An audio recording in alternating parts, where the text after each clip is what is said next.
ചെക്കെയർ അക്കാഡമിയിലേക്ക് എല്ലാവർക്കും ഒരിക്കൽ കൂടി സ്വാഗതം. ആദ്യം തന്നെ റിക്വസ്റ്റ് ഉണ്ട്, നിങ്ങൾ ആദ്യമായിട്ടാണ് ചാനൽ കാണുന്നതെങ്കിലോ ഇതുവരെ സബ്സ്ക്രൈബ് ചെയ്തിട്ടില്ല എങ്കിലോ ഇന്ന് തന്നെ സബ്സ്ക്രൈബ് ചെയ്യുക. അതോടൊപ്പം തന്നെ ബെൽ ബട്ടൺ ക്ലിക്ക് ചെയ്താൽ മാത്രമേ ഞാടുന്ന ക്ലാസ്സുകൾ അപ്പോൾ തന്നെ നിങ്ങൾക്ക് നോട്ടിഫിക്കേഷനിൽ ലഭ്യമാവുകയുള്ളൂ. അപ്പോൾ ഇന്ന് വളരെ പ്രധാനപ്പെട്ട PSC നിരന്തരമായിട്ട് ആവർത്തിക്കുന്ന പ്രീവിയസ് ചോദ്യങ്ങളാണ് ഇന്നത്തെ ക്ലാസ്സിൽ ഉൾപ്പെടുത്തിയിട്ടുള്ളത്. നമുക്ക് ക്ലാസ്സിലേക്ക് ആദ്യത്തെ ക്വസ്റ്റ്യൻ നോക്കാം. In which year the regional rural banks act was passed? Regional rural bank act പാസ്സാക്കിയ വർഷം. 4 ഓപ്ഷൻസ് ഉണ്ട്. ഏതാണ് ശരി ഉത്തരം? ഒന്ന് ആലോചിച്ച് നോക്കിയേ, ഏതാണ് ശരി ഉത്തരം? In which year the regional rural banks act was passed? 1976. RRB act പാസ്സാക്കിയ വർഷം ഏതാണ്? 1976. അടുത്ത question. What is the share of sponsor banks in the regional rural banks? Regional rural ബാങ്കുകളിൽ സ്പോൺസർ ബാങ്കുകളുടെ വിഹിതം എത്രയാണ് എന്നാണ് ചോദിച്ചിട്ടുള്ളത്. 4 ഓപ്ഷൻസ് ഉണ്ട്. ഏതാണ് ശരി ഉത്തരം? What is the share of sponsor banks in the regional rural banks? എത്രയാണ്? 35%. 35%. അടുത്ത ക്വസ്റ്റ്യൻ.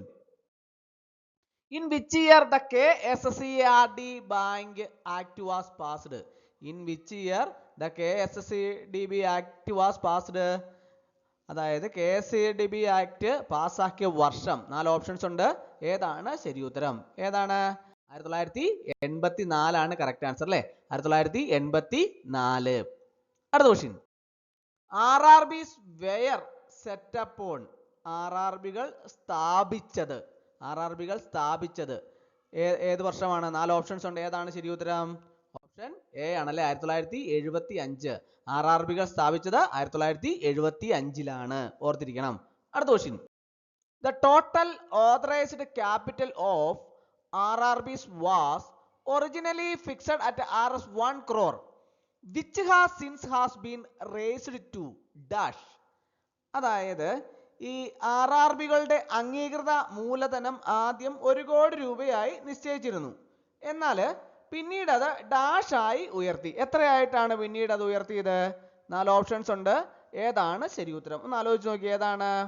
ഓപ്ഷൻ സി ആണല്ലേ, Rs 5 crore, 5 കോടിയായിട്ടാണ് ഉയർത്തിയത്. The total authorised capital of RRB was originally fixed at Rs 1 crore which has since been raised to 5 crores. Rs 5 crore.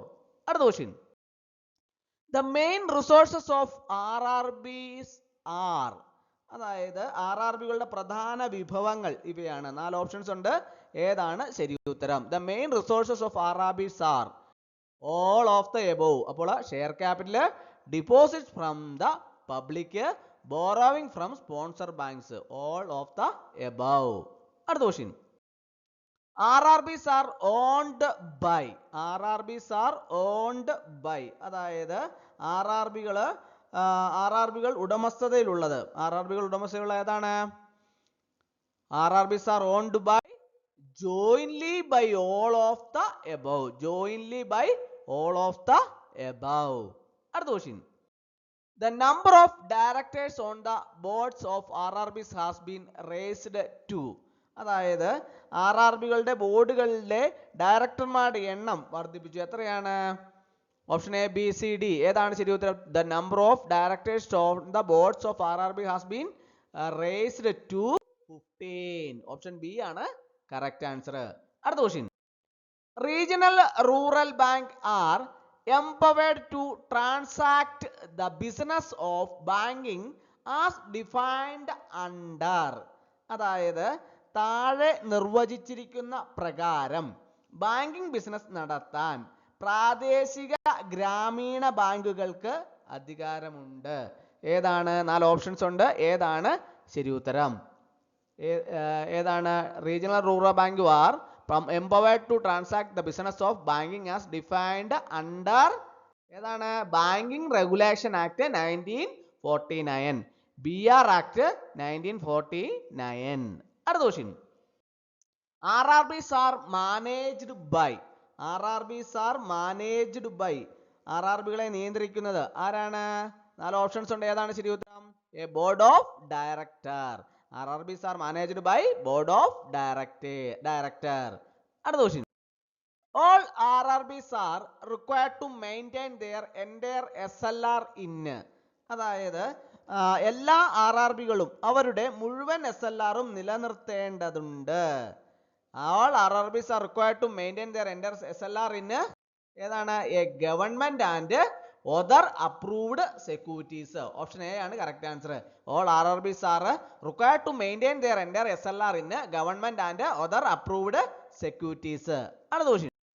For the purpose of Income Tax Act 1961, the RRBs are treated as 1961 ആദായ നികുതി നിയമപ്രകാരം RRBകളെ ഇങ്ങനെയാണ് കണക്കാക്കുന്നത്. എങ്ങനെയാണ് കണക്കാക്കുന്നത്? 4 options ഉണ്ട്. ഏതാണ് ശരി ഉത്തരം? ഓപ്ഷൻ ഡി ആണല്ലേ, cooperative banks. For the purpose of income tax act 1961 the RRBs are treated as cooperative banks. അടുത്ത question. NABARD stands for. NABARD എന്നാൽ ആർക്കൊക്കെ അറിയാം? ഏതാണ് ശരി ഉത്തരം? ഏതാണ്? National bank for agriculture and rural development. ഓർത്തിരിക്കണം, national bank for agriculture and rural development. NABARD stands for national bank for agriculture and rural development.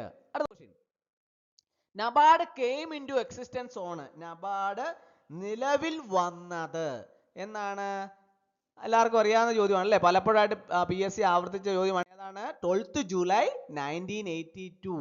12th July 1982 ആണ് NABARD came into existence on. അടുത്ത question.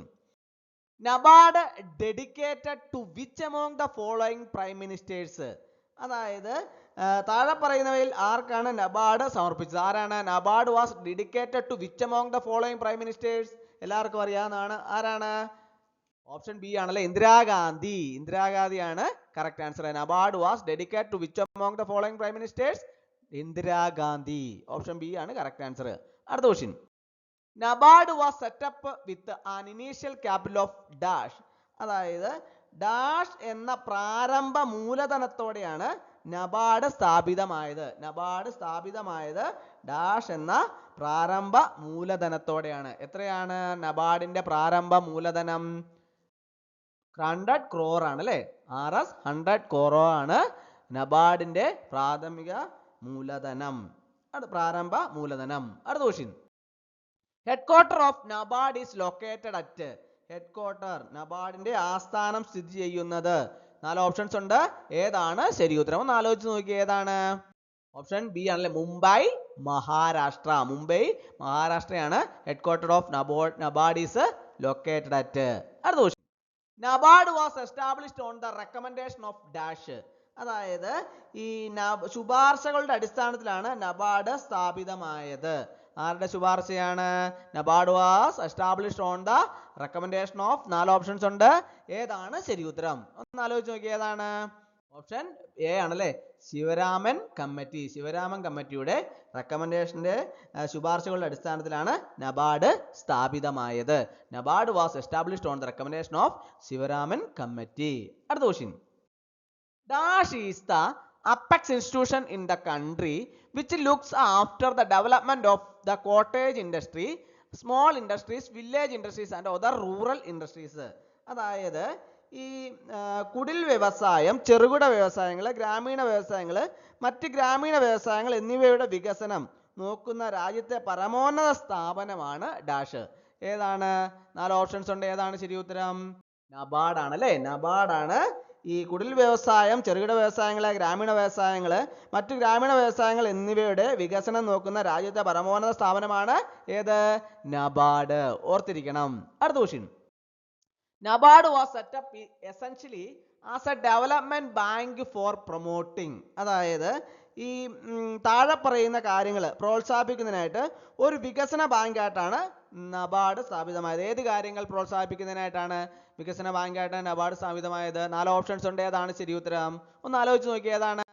Option C ആണല്ലേ, both of the above. അതായത് agriculture development ഉള്ളി and rural development ഉള്ളി. അതായത് NABARD was set up essentially as A development bank for promoting agriculture development ഉള്ളി and rural development ഉള്ളിയാണ്. അടുത്ത question. The main function of NABARD is to provide refinance for rural credits disbursed by the dash and other financial institutions as may be approved by the Reserve Bank of India. അതായത് RBI അംഗീകരിച്ചേക്കാവുന്ന ഡാഷും മറ്റ് ധനകാര്യ സ്ഥാപനങ്ങളും നൽകുന്ന ഗ്രാമീണ വായ്പാ വിതരണത്തിന് പുനർധനസഹായം നൽകുക എന്നതാണ് നബാർഡിന്റെ പ്രധാന ധർമ്മം. ഏതാണ്? RBI അംഗീകരിച്ചേക്കുന്ന ഡാഷും മറ്റ് ധനകാര്യ സ്ഥാപനങ്ങളും നൽകുന്ന ഗ്രാമീണ വായ്പാ വിതരണത്തിന് പുനർധനസഹായം നൽകുക എന്നതാണ് നബാർഡിന്റെ പ്രധാന ധർമ്മം. ഏതാണ് ശരി ഉത്തരം? 4 ഓപ്ഷൻസ് ഉണ്ട്. ഏതാണ്? ആൻസർ സി ആണല്ലേ.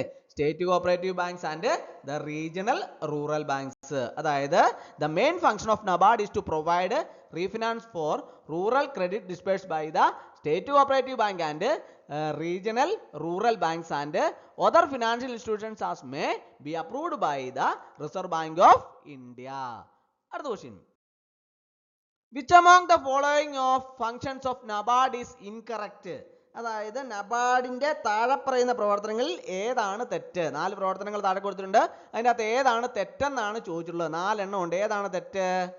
Option A B C D. ഏതാണ് തെറ്റ്? ഓപ്ഷൻ ഡി ആണല്ലേ, നൺ ഓഫ് ദ എബോവ്. ബാക്കിയെല്ലാം ശരിയാണ്. അടുത്ത question. CSR stands four. CSR എന്നതിന്റെ അർത്ഥം ആർക്കൊക്കെ അറിയാം? 4 ഓപ്ഷൻസ് ഉണ്ട്. ഏതാണ് ശരി ഉത്തരം? ഏതാണ്? ഓപ്ഷൻ ബി ആണല്ലേ, corporate social responsibility. Corporate social responsibility. CSR stands for corporate social responsibility. അടുത്ത question. Which among the following is considered as 100% CSR company? അതായത് താഴെ പറയുന്നതിൽ ഏതാണ് 100% CSR കമ്പനിയായി കണക്കാക്കപ്പെടുന്നത്? ഏതാണ്? 4 ഓപ്ഷൻസ് ഉണ്ട്. ഏതാണ്? നബാർഡ് ആണല്ലേ. Which among the following is considered as 100% CSR company? NABARD. ഓർത്തിരിക്കണം കേട്ടോ. അടുത്ത question. ARDC stands for. ARDC എന്നാൽ ആർക്കൊക്കെ അറിയാം? 4 ഓപ്ഷൻസ് ഉണ്ട്. ഏതാണ് ശരി ഉത്തരം? Agriculture refinance and development corporation. അതാണ് ARDC, agriculture refinance and development corporation. അപ്പോൾ ക്ലാസ് എല്ലാവർക്കും ഇഷ്ടമായെന്ന് വിചാരിക്കുന്നു. ഒരിക്കൽ കൂടി എന്ന് പറഞ്ഞു നിർത്തട്ടെ. നന്ദി, നമസ്കാരം.